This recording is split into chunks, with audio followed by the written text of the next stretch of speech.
आप लोग काफ़ी समय से कमेंट कर रहे थे कि सर एनटीपीसी के क्वेश्चंस पर तुक्का लगाने की ट्रिक बता दीजिए।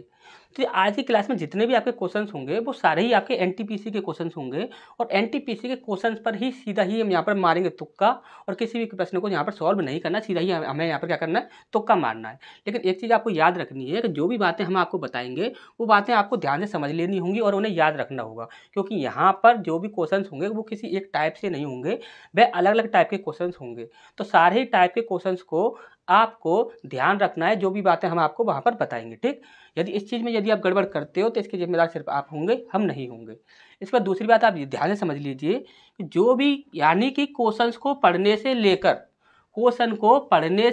आंसर देने तक, क्वेश्चन को पढ़ने से लेकर आंसर देने तक आपके पास जो भी समय रहेगा वो मात्र 5 से 10 सेकंड का समय होना चाहिए।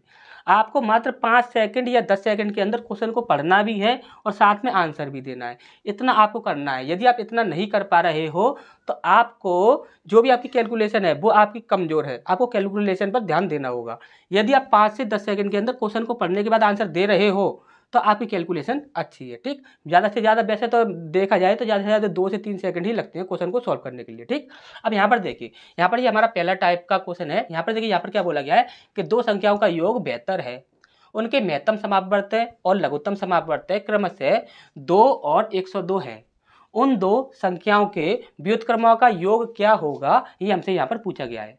यदि टाइप सीधा यही है और इसी प्रकार से क्वेश्चन बोला जा रहा है तो आपको कुछ भी नहीं करना है, क्वेश्चन को बिल्कुल भी सॉल्व नहीं करना है। आपको सिर्फ इतना देखना है कि क्वेश्चन में योग दिया गया है दोनों संख्याओं का, वो कितना है। तो दो संख्याओं का योग कितना है, 72 है। तो दो संख्याओं का योग यहाँ पर हमें 72 दिया गया है।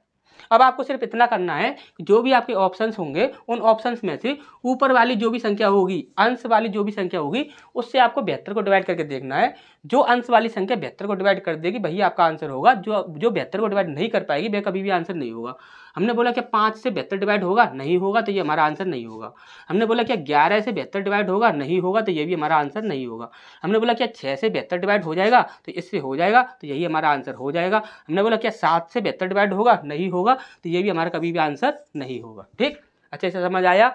यदि क्वेश्चन का टाइप यही है तो आपको सिर्फ ऊपर वाली यानी कि अंश वाली संख्या से योग को डिवाइड करके देखना है। यदि योग डिवाइड हो रहा है तो भैया आपका आंसर होगा। इसके बाद यहाँ पर देखिए नेक्स्ट क्वेश्चन है, इसको छोड़ देते हैं, अभी इसको ले लेते हैं, इसके बाद हम फिर इसको लेते हैं, ठीक। अब यहाँ पर देखिए, यहाँ पर क्या बोला गया है, यदि एक घड़ी की घंटे वाली सुई 18 डिग्री आगे घूमती है, ध्यान से समझिएगा, यहाँ पर बोला जो गया है वो ध्यान से समझ लीजिए। यदि एक घड़ी की घंटे वाली सुई 18 डिग्री आगे घूमती है तो उसी दौरान मिनट वाली सुई कितने डिग्री आगे घूमेगी, ये हमसे यहाँ पर पूछा गया है। यदि क्वेश्चन का टाइप यही रहे और इसी प्रकार से यदि क्वेश्चन पूछा जाए तो आपको सिर्फ इतना करना है कि ये क्या बोल रहा है, यहाँ पर 18 डिग्री आगे घूमती है। कितने डिग्री आगे घूमती है, 18 डिग्री आगे घूमती है, तो सीधा ही 18 से डिवाइड करके देख लो। जो ऑप्शन डिवाइड हो जाएगा वही आपका आंसर होगा, जो ऑप्शन डिवाइड नहीं होगा वह कभी भी आपका आंसर नहीं होगा। अब आप बोलोगे सर हमें 18 का तो पढ़ा ही नहीं आता, क्योंकि काफ़ी लोगों को पहाड़े याद ही नहीं रहते, कोई लोग पहाड़े याद ही नहीं करते हैं। तो जिसको भी पहाड़े याद नहीं है कोई टेंशन वाली बात नहीं है। हमने बोला कि 18 को आप कैसे लिख सकते हो, तो 18 को आप लिख सकते हो ऐसे लिख सकते हो 9 गुणा 2, 9 गुणा 2 इस प्रकार से आप लिख सकते हो। हमने बोला 2 से देखो कौन सी संख्या डिवाइड हो रही है, तो 2 से सारी संख्या डिवाइड हो रही हैं। अब हमने बोला कि 2 से नहीं तो आप 9 से देख लो, 9 से कौन सी संख्या डिवाइड हो रही है। हमने देखा देखिए 8 और 1 9, यहाँ पर 6 बच गया, तो यही संख्या 9 से डिवाइड होगी नहीं। हमने बोला 6 और यहाँ पर 8 और 1 9, यहाँ पर 6 बच जाएगा, तो ये भी संख्या हमारी डिवाइड नहीं होगी। इसके बाद हमने देखा यहाँ पर 9 है और यहाँ पर 6 और 1 7, 7 कभी 9 से डिवाइड होगा नहीं। इसके बाद हमने देखा 6 7 8 और 1 9, ये संख्या पूरी 9 से डिवाइड हो रही है, तो यही हमारा आंसर हो जाएगा, ठीक। अच्छा ऐसे समझ आया। आगे इस क्वेश्चन के ऊपर बढ़ते हैं। ठीक है, इस प्रकार के जो भी क्वेश्चन होते हैं इसमें आपको तुक्का लगाने की वैसे कोई भी आवश्यकता नहीं होती है, इसमें सीधा ही आपको सॉल्व करना है। इसमें आपको हमेशा ही याद रखना है कि यहाँ पर सम स्थानों की जो संख्या होगी और विषम स्थानों की जो संख्याएं होंगी उनका हम योग करेंगे। योग करने के बाद उनका जब हम अंतर करेंगे तो अंतर करने के बाद या तो आपका 0 आना चाहिए या फिर ऐसी संख्या आनी चाहिए जो कि 11 से विभाजित हो। तो यहाँ पर देखिए आपको करना क्या है, यहाँ पर सम स्थान वाली संख्या देखिए, एक यहाँ पर ये ले ली, एक ये ले ली, एक ये ले ली और एक ये ले ली। अब कितना बन रहा है आपका 5 और 5 10, तो 14 और 3 17, कितना बन रहा है आपका 17 बन रहा है यहाँ पर आपका। अब यहाँ पर देखिए उसने क्या बोला है कि संख्याओं का जो योग होगा यानी कि ये x और y का योग क्या होगा, ये हमसे यहाँ पर पूछा गया। ठीक, तो यहाँ पर देखिए x और y का हमें योग करना है। अब यहाँ पर देखिए x लिया, उसके बाद y आएगा, फिर उसके बाद 0 आएगा। अब आप यहाँ पर देखोगे तो या तो 11 से विभाजित होने वाली संख्या निकलनी चाहिए या फिर 0 निकलना चाहिए। अब यहाँ पर आप देखोगे तो 17 में से 11 माइनस करोगे तो कभी 11 से डिवाइड नहीं होगा। 17 में से 5 माइनस करोगे तो वो भी 11 से डिवाइड नहीं होगा, 17 में से 7 माइनस करोगे तो वो भी 11 से डिवाइड नहीं होगा। यदि 17 में से यदि हम 17 माइनस करते हैं तो वहाँ पर क्या बन जाता है, आपका 0 बन जाता है। तो 11 से विभाजित वही संख्या होती है, या तो जो अंतर होगा वह 0 बने या फिर आपका 11 से विभाजित होने वाली संख्या बने। ठीक, तो नेक्स्ट क्वेश्चन की ओर बढ़ते हैं। इस पर नेक्स्ट क्वेश्चन को देखते हैं। देखिए यहाँ पर ये जो आपके दो टाइप के जो क्वेश्चंस हैं ये आपके सीधे इसी प्रकार से पूछे जाते हैं। तो इस प्रकार के इस प्रश्नों को आपको इसमें देखिए कुछ भी नहीं करना है, सीधा ही आपको आंसर याद कर लेना है। इसी टाइप से ये प्रश्न आपके पूछे जाते हैं और इसी प्रकार से आपके बनकर आते हैं। ठीक, तो यहाँ पर सीधा ही आपको क्या करना है कि सीधा आंसर याद कर लेने हैं। यदि यहाँ पर 10 की बात करेगा, किसकी बात करेगा, 10 की बात करेगा, तो वहाँ पर जो आपका आंसर देना है वो आपका कॉट स्क्वायर थीटा माइनस 1 देना है। ध्यान से समझ लीजिए, कॉट स्क्वायर थीटा माइनस 1। यहाँ पर देखिए minus 1 minus cot square theta इस प्रकार से भी दिया गया है, 0 2 इस प्रकार से दिया गया है, लेकिन आपको कुछ भी नहीं लेना है, सीधा ही आपको याद कर लेना है। 10 का उल्टा होता है कॉट और कॉट का उल्टा होता है 10। तो यहाँ पर 10 का क्या हो जाएगा, कॉट स्क्वायर थीटा माइनस 1। ठीक, इतना आपको याद रखना है, तो ये हमारा यहाँ पर आंसर हो जाएगा। ठीक, याद कर लीजिए बस। आंसर को सॉल्व कैसे करना है वो हम आपको पहले भी करा चुके हैं, लेकिन आपको यहाँ पर सॉल्व नहीं करना, सीधा ही आप याद कर लीजिए। सॉल्व करने का कोई भी मतलब यहाँ पर नहीं बनता है। ठीक, यहाँ पर देखिए मान याद कीजिए, किसका मान याद करना है, 1 माइनस कॉट स्क्वायर थीटा, और यहाँ पर कॉट स्क्वायर थीटा यहाँ पर इस प्रकार से आपको दिया जाएगा। इसी प्रकार से ये है और इसी प्रकार से ये है। तो कॉट का उल्टा क्या होता है, 10 होता है, सीधा ही याद करो 10 स्क्वायर थीटा, तो 10 स्क्वायर थीटा माइनस 1। ठीक, ये चीज़ आपको याद रखनी है। यहाँ पर कॉट बोलेगा तो 10 स्क्वायर थीटा माइनस 1, यदि 10 बोलेगा तो कॉट स्क्वायर थीटा माइनस 1। ठीक, इस प्रकार से आपको याद कर लेना है। तो आपका आंसर क्या हो जाएगा, 10 स्क्वायर थीटा माइनस 1। ठीक, इतना आप याद करके रखिए। जैसे ही आपके सामने इस प्रकार का प्रश्न दिखता है, यदि 10 में दिखा तो कॉट स्क्वायर थीटा माइनस 1 सीधा लगाकर आगे बढ़ गए। यदि कॉट स्क्वायर थीटा इस प्रकार से दिख रहा है तो 10 स्क्वायर थीटा माइनस 1 लगाकर तुरंत ही आगे बढ़ गए। ठीक, इस प्रकार से आपको करना है। ठीक, याद कर लीजिए बस इन आंसरों को। अब यहाँ पर देखिए ये काफ़ी देखिए बहुत ही अच्छा प्रश्न है, इसमें कुछ भी है नहीं है करने को। इसमें देखिए आपको पूछा क्या गया है, यदि 1 1 1 dot dot dot dot 1 n अंक 9 से विभाज्य है तो n का न्यूनतम मान क्या होगा। देखिए n से जो भी संख्या विभाजित होगी सबसे छोटी संख्या कौन सी होगी, तो वो 9 ही तो होगी। 9 से जो भी संख्या सबसे छोटी संख्या कौन सी होगी, 9 से सबसे छोटी संख्या विभाजित होने वाली कौन सी होगी, 9 होगी। यदि ऑप्शंस भी नहीं होते तो भी आप 9 बोल देते यहाँ पर। तो यहाँ पर देखिए यहाँ पर क्या दिया हुआ है, 18 दिया हुआ, ये नहीं होगा, 12 नहीं होगा, 3 नहीं होगा, सीधा क्या होगा 9 होगा। तो थोड़ा सा कॉमन सेंस वाला भी यहाँ पर क्वेश्चन आ जाते हैं। यानी कि 9 से विभाजित होने वाली सबसे छोटी संख्या कौन सी होगी, तो 9 से विभाजित होने वाली सबसे छोटी तो 9 ही होगी। ठीक, तो नेक्स्ट क्वेश्चन की ओर बढ़ते हैं। इसका नेक्स्ट टाइप हम यहाँ पर देखते हैं। देखिए यहाँ पर क्या बोला गया है, यदि एक संख्या और उसके 25% का अंतर 24 है तो वह संख्या क्या होगी, ये हमसे यहाँ पर पूछा गया है। अब इस क्वेश्चन को क्या करते हो, आप सॉल्व करते हो और सॉल्व करना आपको अच्छे से ऐसे आता है, लेकिन हम आपको एक तरीका बताते हैं, उससे आपको क्या करना है कि बहुत ही जल्दी क्वेश्चन ये आपका सॉल्व हो जाएगा। आपको देखिए करना क्या है, देखिए यहाँ पर इस प्रकार से जो बोला जा रहा है वही आपका बोला जाना चाहिए। यहाँ पर क्या बोला गया है, यदि एक संख्या और उसके 25% का अंतर 24 है तो वह संख्या क्या होगी, ये हमें यहाँ पर बताना है। अब सेकंडों में आपको आंसर देना है। देखिए कैसे देना है, ध्यान से समझिएगा। हमने बोला कि 100 में से आप 25% को माइनस कर दो, कितना आ गया आपका 75%। 75 आ गया, हमने 75 मान के चला, 75% छोड़िए, हमने 75 मान के चला, ये कितना है 75 है, और यहाँ पर ये कितना है अंतर 24 है। हमने बोला कि इन दोनों का बस आप रेशियो निकाल दीजिए। रेशियो कितना है, तो आप बोलोगे सर 3 से इसे काटेंगे, 3 अट्टे 24 हो जाएगा, और 3 से इसे काटेंगे तो ये 25 बार चला जाएगा, 25 से 75 होता है। यानी एक बना हमारा रेशियो 25 और एक बना हमारा रेशियो 8। अब आपको देखिए ध्यान से समझ लीजिए, आपको करना क्या है, हमने इसको लिया, क्यों लिया, देखिए हमें इसकी ज़रूरत थी, हमने इसलिए इसको लिया। हमें इसकी ज़रूरत नहीं होती तो हम इसे नहीं लेते, क्योंकि हमें इसका रेशियो बनाना था। अगर दो संख्याएं हमारे पास होंगी तभी हम उनका रेशियो बना सकते हैं, यदि हमारे पास दो संख्याएं नहीं होंगी तो हम उनका रेशियो नहीं बना सकते। अब हमारे पास ये दो संख्याएं बन गई तभी तो हमने रेशियो बना दिया। अब 24 को जो है उसका रेशियो हमें कितना मिला, 8 मिला। तो जो संख्या 8 से डिवाइड होगी वही हमारा आंसर होगा, जो 8 से डिवाइड नहीं होगी वह हमारा आंसर नहीं होगा। और आपसे यहाँ पर देखिए ध्यान से एक बात समझिएगा, आप यदि ये सोचो कि हमें 25 का फिर क्या मतलब हुआ, 25 का मतलब ये हुआ, हमने बोला कि ये 25 जो है इसे आप 100 में से माइनस कर दीजिए, कितना बना आपका 75 बना। अब हमारे पास एक संख्या तो ये 75 हो गई और एक संख्या ये 24 हो गई। हमें हमेशा रेशियो चाहिए, अगर हमें रेशियो चाहिए तो हमें दो संख्याएं तो लेनी होंगी, किसी एक संख्या का तो आप रेशियो नहीं निकाल सकते, या तो दो संख्याएं होनी चाहिए या फिर 2 से ज़्यादा होनी चाहिए। तो हमें रेशियो निकालने के लिए हमें क्या करना पड़ा कि ये वाली संख्या लेनी पड़ी, पर हमें इसकी अब आवश्यकता नहीं है। क्यों, क्योंकि हमें 24 का जो रेशियो चाहिए था वो 24 का रेशियो हमें मिल चुका है। तो 24 का रेशियो कितना है, 8 है। तो तो 8 से जो संख्या डिवाइड होगी वही आपका आंसर होगा, और 8 से जो संख्या डिवाइड नहीं होगी वह आपका आंसर नहीं होगा। हमने बोला कि 8 से 34 डिवाइड हो जाएगा कि नहीं होगा। हमने बोला 8 से 42 डिवाइड हो जाएगा कि ये भी नहीं होगा। हमने बोला 8 से 32 डिवाइड हो जाएगा, तो 8 चौक 32 होता है, तो ये हमारा आंसर हो जाएगा। हमने बोला 8 से 28 डिवाइड हो जाएगा कि नहीं होगा, तो ये भी हमारा आंसर नहीं होगा। अब यहाँ पर देख लीजिए हमारा नेक्स्ट टाइप क्या है, उसे देखते हैं। यहाँ पर बोला गया है कि दो व्यक्तियों की आयों का अनुपात 7:5 है और उनके संगत व्ययों का अनुपात 9:7 है।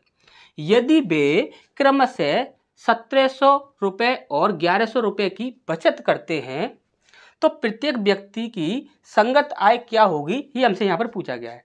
हमेशा एक बात याद रखिएगा, रेशियो का कभी भी टॉपिक से यदि आपके पास प्रश्न आ रहा है तो वहाँ पर सिर्फ आप दो चीज़ देखिएगा। आपको क्या देखना है कि सबसे पहले आपको ये देखना है कि आपसे पूछा क्या गया है। तो यहाँ पर क्या पूछा गया है कि दोनों, तो यहाँ पर प्रत्येक व्यक्ति की संगत आय क्या होगी, ये हमसे यहाँ पर पूछा गया है। यानी कि दोनों की यहाँ पर हमसे आय पूछी गई है, तो दोनों की आय यहाँ पर हमारी दी गई हुई है। अब इसके बाद हमने बोला कि जो चीज़ हमें पूछी गई है क्या हमें उसका रेशियो है हमारे पास, तो आप बोलोगे सर यहाँ पर देखिए दो व्यक्तियों की आय का अनुपात 7:5 दिया गया है। तो हमने बोला आप क्वेश्चन को क्यों सॉल्व कर रहे हो, सीधा ही तुक्का मारो, आपका आंसर मिल जाएगा। हमने बोला कि पहली जो आय होगी वह 7 से डिवाइड होनी चाहिए, दूसरी जो आय होगी वह 5 से डिवाइड होनी चाहिए। हमने बोला 5 से देखा तो ये भी संख्या डिवाइड, ये भी संख्या डिवाइड, ये भी संख्या डिवाइड, ये भी संख्या डिवाइड, 5 वाला मैटर फेल हो गया हमारा यहाँ पर। हमने बोला कि 7 से डिवाइड करके देख लो, 7 से डिवाइड हो जाती है तो भाई आपका आंसर होगा। 7 से जो संख्या डिवाइड नहीं होगी वह आपका कभी भी आंसर नहीं हो सकता। हमने बोला 7 से 55 डिवाइड हो जाएगा कि नहीं होगा। 7 से 35 डिवाइड हो जाएगा, तो यही 35 आपका 7 से डिवाइड हो जाएगा, तो ये हमारा आंसर हो जाएगा। यानी कि पहली संख्या जो है वह 7 से डिवाइड हो रही है और दूसरी संख्या जो है वह 5 से डिवाइड हो रही है। अब आगे बढ़े तो यहाँ पर देखिए 7 के पाड़े में कभी 45 तो नहीं आता, तो ये हमारा आंसर नहीं होगा। 7 के पाड़े में कभी भी 50 नहीं आएगा, तो ये भी हमारा आंसर नहीं होगा। अच्छे से आपको समझ आ गया होगा। नेक्स्ट टाइप की ओर बढ़ते हैं। इसके बाद नेक्स्ट टाइप को देखते हैं। देखिए ये आपके प्रॉफिट एंड लॉस से संबंधित ये आपका टाइप है। ये वाला जो टाइप है ये हम आपको पहले भी करा चुके हैं। प्रॉफिट एंड लॉस वाले टाइप जब हम करा रहे थे आपको, उस टाइप पर ये वाला टाइप हम आपको करा चुके हैं, लेकिन इनमें थोड़ा सा अंतर रहेगा और वो अंतर आपको अच्छे से समझ लेना होगा वो क्या होगा, ठीक। लेकिन टाइप तो वही है और तुक्का लगाने की ट्रिक भी वही है, लेकिन यहाँ पर जो भी होगा वो चीज़ आपको ध्यान से समझना होगा। अब यहाँ पर देखिए उसने बोला कि सीता जब 48 लेडीज साबुन बेचती है तो उसे 12 साबुनों के विक्रय मूल्य के बराबर लाभ होता है, तब लाभ प्रतिशत क्या होगा, ये हमसे यहाँ पर पूछा गया है। अब यहाँ पर देखिए हमने आपको क्या बोला है कि जब कभी भी विक्रय मूल्य की बात की जाएगी तो यहाँ पर नीचे वाली संख्या में देखिए यदि विक्रय मूल्य की बात की जा रही है तो जो भी आपका लाभ बोला जा रहा है या हानि बोली जा रही है, यदि लाभ बोला जा रहा है तो नीचे वाली संख्या में हम ऊपर वाली संख्या को जोड़ देंगे, उससे हम डिवाइड करके देखेंगे, जो भी हमारा डिवाइड हो जाएगा, यदि 48 डिवाइड हो जाएगा तो भाई हमारा आंसर होगा, डिवाइड नहीं होगा तो भाई हमारा आंसर नहीं होगा। यदि हानि की बात करेगा तो नीचे वाली संख्या में से ऊपर वाली संख्या को घटाकर हम डिवाइड करके देखेंगे, और यदि यहाँ पर विक्रय मूल्य की जगह पे यहाँ पर क्रय मूल्य बोला जाता तो सीधा ही हम नीचे वाली संख्या से डिवाइड करके देख लेते, जो भी हमारा आंसर होता वो हमें मिल जाता। अब यहाँ पर इस ट्रिक को यहाँ पर लगाते हैं और हमें आपको जो तरीका जो चीज़ बताने वाले हैं वो चीज़ आपको बहुत ही ध्यान से समझनी होगी। अब यहाँ पर देखिए ये कितना है आपका 25%। 25% का मतलब कितना होता है 1/4। हमने बोला यहाँ पर क्या बोला गया विक्रय मूल्य, यहाँ पर क्या बोला गया लाभ बोला गया है, तो 4 में 1 जोड़ दो कितना होता है आपका 5। क्या 5 से आपका 48 डिवाइड हो रहा है, नहीं हो रहा, तो ये हमारा आंसर नहीं होगा। हमने बोला ये कितना है आपका 32 और 32% का मतलब कितना हो जाएगा, आप बोल दोगे यहाँ पर 4 अट्टे 32 और यहाँ पर 25, यानी कि यहाँ पर कितना बढ़ रहा है 8/25, ठीक। तो यहाँ पर 25 में आप 8 जोड़ दीजिए, कितना हो जाएगा आपका 33। तो हमने बोला क्या 33 से ये संख्या डिवाइड हो रही है, आप बोलो सर बिल्कुल नहीं हो रही, तो ये भी हमारा आंसर नहीं होगा। इसके बाद हमने बोला कि ये देख कितना है आपका 30, तो 30% का मतलब कितना हो जाएगा आपका 3/10। हमने बोला 10 में आप 3 जोड़ दो, कितना हो जाएगा आपका 13 हो जाएगा। तो 13 से ये संख्या डिवाइड हो रही है, तो आप बोलो सर 13 से तो बिल्कुल भी नहीं डिवाइड हो रही, तो ये हमारा आंसर नहीं होगा, हमारा यही आंसर होगा, ठीक। अच्छे से समझ आया। अब यहाँ पर ये समझ लीजिए आपको यहाँ पर ऐसा हुआ क्यों। जब कभी भी हमने आपको, हम देखिए एक बात बोल रहे हैं उसे ध्यान से समझ लीजिएगा, जब कभी भी आप इस प्रकार से तुक्का लगाओगे तो यहाँ पर देखिए लाभ की बात करेगा तो नीचे वाली संख्या में आप ऊपर वाली संख्या को ऐड कर दोगे, यदि हानि की बात करेगा तो नीचे वाली संख्या में से ऊपर वाली संख्या को माइनस कर दोगे। अगर डिवाइड करने पर यदि यहाँ पर विक्रय मूल्य बोले जा रहा है और डिवाइड करने पर यदि आंसर आपको नहीं मिले तो हमेशा ही पॉइंट वाला आंसर होगा, और पॉइंट वाले आंसर पर यदि आप इस प्रकार से ट्रिक लगाओगे तो वह कभी भी लगेगी नहीं। ये चीज़ हमेशा याद रखना, ये वाली जो ट्रिक आप लगाओगे यदि पॉइंट में आंसर होगा तो उस पर कभी भी आपकी ट्रिक लगेगी नहीं और आंसर वही होगा आपका 100%, ठीक। ये चीज़ समझ आ गई होगी। अब इसके बाद एक क्वेश्चन है, इसको भी यहाँ पर देखते हैं, ये थोड़ा अलग टाइप का क्वेश्चन है। हमने आपको ये वाला क्वेश्चन इसलिए लिया है क्योंकि इस प्रकार से यदि आप ट्रिक लगाते हो तो आप इस क्वेश्चन में आपको ट्रिक नहीं लगानी है। यदि इस क्वेश्चन में यदि आप ट्रिक लगाते हो तो वहाँ पर फंस जाओगे, आपको फंसना नहीं है। यहाँ पर आपको करना क्या है वो चीज़ आप ध्यान से समझ लीजिए। यहाँ पर बोलाया गया है कि ऊपर ने, यानी ये किसी का नाम है, ऊपर ने 980 रुपये में 18 खिलौने बेचे, जिससे उसे 4 खिलौनों के क्रय मूल्य के बराबर हानि हुई। प्रत्येक खिलौने का क्रय मूल्य क्या होगा, ये हमसे यहाँ पर पूछा गया है। यदि यहाँ पर ये नहीं बोला जाता कि प्रत्येक खिलौने का क्रय मूल्य क्या है, सीधा ही हमसे यहाँ पर क्रय मूल्य पूछ लिया जाता तो चुटकियों में सॉल्व कर देते हम इसे। लेकिन यहाँ पर क्रय मूल्य नहीं पूछा गया है, यहाँ पर प्रत्येक खिलौने का क्रय मूल्य पूछा गया है, तो इसलिए आपको इस प्रश्न को सॉल्व करना होगा। अब देखिए सॉल्व करोगे तो आप कैसे करोगे, एक होता है आपका CP, एक होता है आपका SP और एक होता है आपका प्रॉफिट या लॉस। ठीक, प्रॉफिट या लॉस। ठीक, उसने बोला है कि 18 खिलौने बेचने पर उसे 4 खिलौनों के क्रय मूल्य के बराबर हानि होती है। क्या हो रहा है, हानि हो रही है। तो यहाँ पर क्या है, ये क्रय मूल्य बोला गया, तो ये क्या हो जाएगा आपका 18 क्रय मूल्य हो गया। आप उसने बोला है कि हानि हो रही है कितने के बराबर, 4 खिलौनों के बराबर, यानी कि 4 की उसका क्या हो रहा है, लॉस हो रहा है। अब आपको अच्छे से पता है कि यदि CP आपका बड़ा हो और SP आपका छोटा हो जाए, यानी सब चीज़ जो है ज़्यादा में खरीदी गई है और कम में बेची गई है, तभी तो हानि होगी। तो यहाँ पर हम इसमें से 4 माइनस कर देंगे तो कितना बचेगा आपका, 14 बचा आपका। अब उसने बोला है यहाँ पर देखिए, यदि हम रेशियो निकालें तो ये हो जाएगा 2 सत्ते 14 और 2 नाम 18। ठीक, अब यहाँ पर उसने बोला था रुपये कितने हैं, 980 रुपये। हमने बोला 7x की वैल्यू है आपकी 980 रुपये। ठीक, 980 रुपये। हमने बोला x की वैल्यू कितनी हो जाएगी, तो यहाँ पर हो जाएगा 7 एकम 7, 7 चौक 28, 0। x की वैल्यू होगी आपकी इतनी। CP कितना है, तो हम 9 से इंटू कर देंगे इसमें, 14 नम्मा 126, 0। CP कितना मिल गया हमें, 1260। अब 1260 हमारा CP मिल चुका है हमें। हमसे क्या पूछा गया था, प्रत्येक खिलौने का क्रय मूल्य क्या होगा। तो अब हम क्या करेंगे कि सीधा ही, खिलौने कितने हैं, 18 हैं, 18 खिलौनों का पूरा मूल्य ये है और एक खिलौने का मूल्य पूछा है, यानी कि प्रत्येक का पूछा है, तो हम सीधा 18 से डिवाइड कर देंगे तो 18 सत्ते 126 होता है, यानी कि 70 हमारा आंसर हो जाएगा। आप 70 कहाँ पर है, 70 हमारा यहाँ पर है। ठीक, तो अच्छे से ये चीज़ समझ आ गई होगी। नेक्स्ट क्वेश्चन की ओर बढ़ते हैं। इस पर नेक्स्ट क्वेश्चन है हमारा, देखिए यहाँ पर बोला गया है संख्या 350 में 20% की वृद्धि की जाती है और फिर 25% की कमी कर दी जाती है। इस प्रकार बनने वाली जो नई संख्या होगी उसे हमें यहाँ पर बताना है। अब आप यहाँ पर क्या करोगे कि देखिए, एक चीज़ आप हमेशा याद रखिएगा कि जो परसेंट संख्या से जुड़ा हुआ है, उस परसेंट को आपको छोड़ देना है और जो संख्या से जुड़ा हुआ नहीं है उस परसेंट को आपको ले लेना है। अच्छे से समझ नहीं आया हो तो ध्यान से समझ लीजिए। उसने क्या बोला है कि संख्या 350 में 20% की वृद्धि की जाती है, यानी कि इस संख्या के लिए ये वाला परसेंट है, इस संख्या के लिए जो परसेंट है वो कितना है आपका, 20%। अब इस 20% से हमें कोई भी मतलब नहीं है, अच्छे से समझ लीजिए। इसके बाद बोला और फिर 25% की कमी की जाती है। 25% जो दिया गया है इसके लिए संख्या यहाँ पर है ही नहीं, इसके लिए ये वाला जो परसेंट है इसके लिए तो ये संख्या है, लेकिन ये 25% जो है उसके लिए संख्या नहीं है, तो इसी के लिए हमसे यहाँ पर संख्या पूछी गई है। अब उसने बोला है कि कमी कर दी जाती है। क्या कर दिया जाता है, कमी कर दी जाती है। ये चीज़ आपको हमेशा याद रखनी है कि कमी बोल रहा है या वृद्धि बोल रहा है। ठीक, तो इस प्रकार बनने वाली नई संख्या क्या होगी ये हमसे यहाँ पर पूछा जा रहा है। अब यहाँ पर देखिए, हमने बोला 25% का मतलब कितना होता है, 25% का मतलब होता है 1/4। ठीक, हमने बोला वृद्धि की जा रही है या कमी, तो आपने बोला सर कमी की जा रही है। कमी की जा रही है तो 4 में से 1 माइनस कर दीजिए, कितना बचा आपका, 3 बचा। अगर वृद्धि की जाती तो हम क्या करते, 4 में 1 जोड़ देते, कितना हो जाता, 5 हो जाता। अब हमने बोला कि 4 में से 1 माइनस कर दिया, कितना आ गया हमारा, 3 आ गया।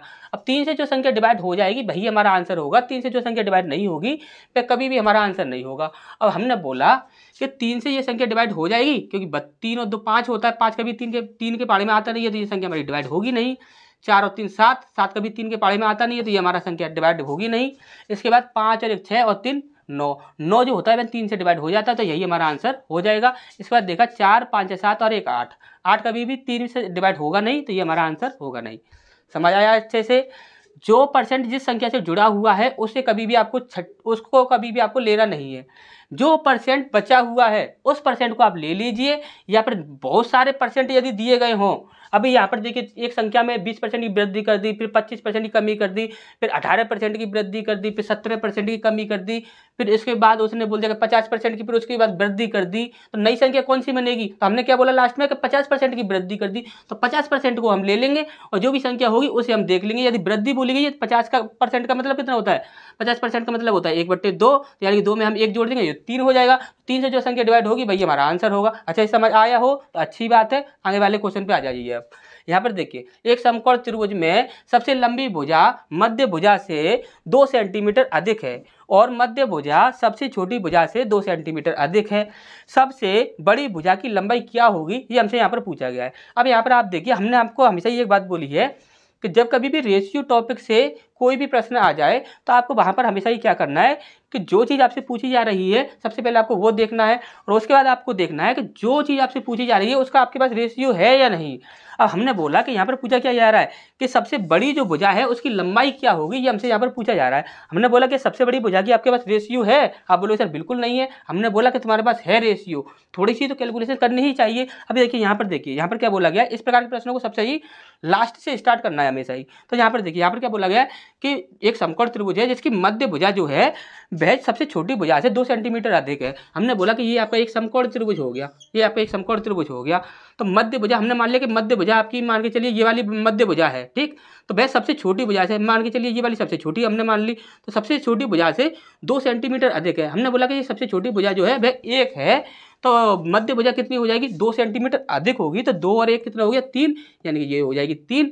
अब उसके बाद उसने बोला है कि सबसे लंबी भुजा जो है वह मध्य भुजा से 2 सेंटीमीटर अधिक है। हमने बोला कि ये मध्य भुजा है, तो इससे सबसे लंबी वाली जो भुजा होगी, आपको अच्छे से पता है कि समकोण त्रिभुज में सबसे लंबी भुजा जो होती है वह कर्ण होता है, ठीक। तो सब ये 3 जो है, इससे ये वाली भुजा जो होगी वह कितनी होगी? 2 सेंटीमीटर अधिक होगी, तो 3 और 2 कितना हो जाएगा? 5 हो जाएगा। अब उसने पूछा है हमसे कि सबसे लंबी भुजा कौन सी, सबसे लंबी भुजा जो होगी उसके मान कितना होगा। तो हमने बोला सबसे लंबी भुजा का रेशियो कितना है? तो 5 है। तो 5 से जो संख्या डिवाइड हो जाएगी वही हमारा आंसर होगा।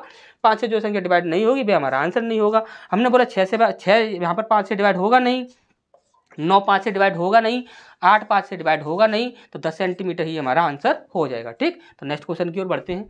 तो देखिए, आज की क्लास के लिए इतने ही क्वेश्चंस काफ़ी हैं, क्योंकि देखिए हमें यहाँ पर क्या करना होता है कि हमें सारे ही क्वेश्चंस बोर्ड पर लिखने होते हैं, लिखने के बाद हम उन्हें आपको सॉल्व कराते हैं। अब हमारे पास यहाँ पर ये डिजिटल बोर्ड तो नहीं है जिसमें आपके पहले से ही टाइप किए हुए क्वेश्चंस हों, तो हम 40-50 क्वेश्चन आपको इकट्ठे करा दें। तो यहाँ पर देखिए हमें लिखना भी पड़ता है, उसके बाद उन्हें आपको सॉल्व भी कराना होता है। तो इसलिए हम आपको इतने ज़्यादा क्वेश्चन नहीं करा सकते, जितने हो सकते हैं उतने क्वेश्चन आज हमने आपको आज दे दिए हैं। उसके बाद जो भी आपके क्वेश्चन होंगे वो आपको नेक्स्ट क्लास में मिल जाएंगे, ठीक। अब देखिए, ये NTPC की एक क्लास हो गई, इसके बाद आपकी एक ग्रुप डी की भी एक इसी प्रकार से क्लास होगी, जिसमें आपके सारे तुक्का लगाने की ट्रिक आपको वहाँ पर बताई जाएंगी। सारे ही ग्रुप डी के सारे क्वेश्चंस होंगे, ठीक। तो यहाँ पर NTPC के लिए बोला था, तो NTPC के लिए आपकी क्लास हो गई। इसके बाद आपको ग्रुप डी के लिए चाहिए, तो ग्रुप डी के लिए आपकी जल्दी ही एक क्लास लग जाएगी, ठीक। अब यहाँ पर एक बात और याद रखनी है आपको, हमारे चैनल पर आपको तुक्का लगाने की ट्रिक साथ ही साथ क्वेश्चन को सॉल्व करने के लिए शॉर्ट ट्रिक, दोनों ही चीज़ें हर एक सब्जेक्ट के लिए देखने को मिलेंगी, चाहे वह हिंदी हो, इंग्लिश हो, मैथ हो, साइंस हो, रीजनिंग हो, चाहे वह कोई भी सब्जेक्ट हो। तो इस प्रकार की यदि तुक्का ट्रिक यदि आप देखना चाहते हैं तो आप इस चैनल को जल्दी से जल्दी सब्सक्राइब कर लीजिए, साथ ही साथ बेल आइकन को भी प्रेस कर लीजिए। और दूसरी इंपॉर्टेंट बात, आज जो हमने आपको तुक्का ट्रिक बताई हैं, यदि ये आपको पसंद आई हो तो आप इस वीडियो को एक लाइक कर दीजिए और एक प्यारा सा कमेंट करके अपने दोस्तों के साथ इस वीडियो को शेयर जरूर कीजिए।